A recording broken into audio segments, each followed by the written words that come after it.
राजाधिराज श्री सद्गुरुनाथ महाराज की जय।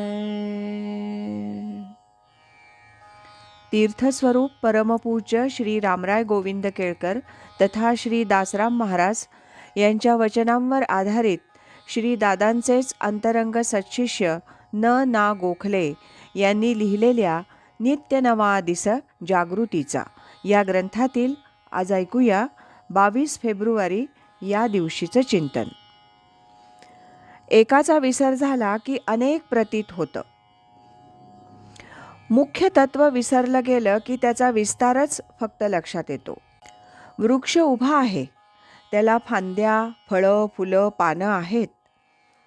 मोठा शोभिवंत आहे यात शंका नाही, परंतु हा सर्व डोलारा ज्या मुळांच्या आधारावर उभा आहे त्याचा विसर पडला तर हे सर्व दृश्य नजरेत भरतं। त्याचं भान सतत ठेवून त्याला अन्नपाणी कसं मिळेल, आधार कसा मिळेल हे पाहिलं पाहिजे, तरच वरच्या डोलाऱ्याला काही अर्थ आहे। मुळाचा विसर पडला आणि त्याच्या भरण पोषणाकडे दुर्लक्ष झालं की वरचा डोलारा कोमेजून नाहीसा होतो, हे आपल्या अनुभवाचं आहे। माणसाच्या जीवनाचं असंच आहे। जीवनाचं मूळ जे चैतन्य त्याचाच माणसाला विसर पडतो आणि अनेक दृश्यांच्या मायाजाळात तो गुंततो। म्हणून गीतेच्या 15व्या अध्यायामध्ये भगवंताने असंग शस्त्रेण दृढेन चित्वा असं म्हटलंय। या संसारासाठी अश्वत्थाचा विस्तार खाली आहे आणि मूळ वर आहे, कारण मूळ चैतन्याचा वास सहस्रारामध्ये आहे, तिथल्या हृदयात आहे हे विसरून गेलं की मग खाली पसरलेल्या अवयवांचं ज्ञान होतं।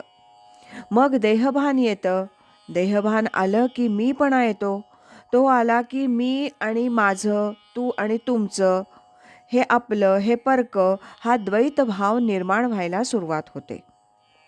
जग विचित्र अशा अनेक प्रकारचं भासतं। हे सर्व कशामुळं झालं तर एक आत्मा चैतन्य रूपानं सहस्रारात आहे, त्याचा विसर पडला, म्हणून त्या एकाची जाणीव राहिली पाहिजे। एकोहम बहुश्याम प्रजायेय, मी एकच आहे, अनेक होतो असं वचन आहे। तो अनेक झाला तरी त्याचं एकत्व विसरून चालणार नाही। आंब्याची पानं, फुलं, आंबे, फांद्या, खोड हे सर्व जरी निराळं दिसलं तरी किंवा निराळं काढलं तरी ते एका आंब्याचंच आहे, हे आपण विसरत नाही।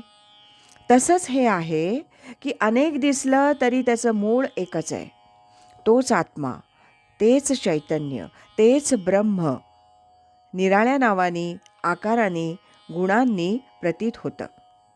त्या ब्रह्माचा, आत्म्याचा विसर पडता उपयोगी नाही, म्हणजे अनेकत्वाची प्रतीती जाऊन एकत्व जाणवेल। हे एकत्व नादात आहे, प्रकाशात आहे। तो नाद, प्रकाश हे आत्म्याचंच रूप आहे आणि नाम हे त्याचं सांकेतिक रूप आहे। शाखा चंद्र न्यायानं नामाच्या आधारानं त्याच्यापर्यंत पोचायचं आहे।